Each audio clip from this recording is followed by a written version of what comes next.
আসসালামু আলাইকুম এভরিওয়ান, কেমন আছো সবাই? আশা করি সবাই অনেক অনেক ভালো আছো। আজকে আমি তোমাদের জন্য আরেকটা রান্না নিয়ে আসলাম, সেটা হলো চিকেন নুডলস আর পাস্তা। প্রথমে আমি এখানে পানি দিয়ে দিয়েছি পরিমাণ মতো, আর দিয়ে দিয়েছি আলু কুচি। এখন দিয়ে দেব পাস্তা।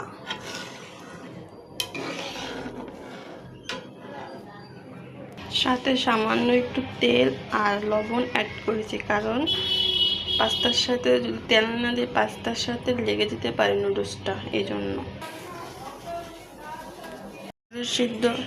নুডলস সিদ্ধ হয়ে গেছে, এখন এটাকে আমি সেঁকে নেব। নুডলসটাকে আমি ঠান্ডা পানি দিয়ে ভালোভাবে সেঁকে নিয়ে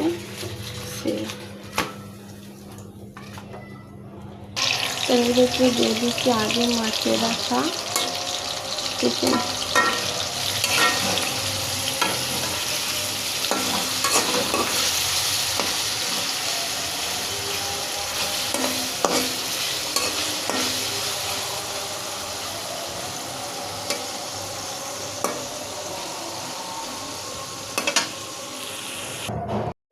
পেঁয়াজ দিয়ে ভেজে নিব, পেঁয়াজ আর মরিচ দিয়ে।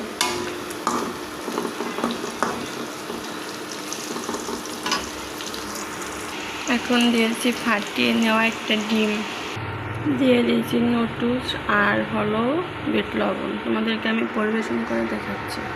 আমার ভিডিওগুলো ভালো লাগলে অবশ্যই লাইক, কমেন্ট, সাবস্ক্রাইব করতে ভুলবেন না।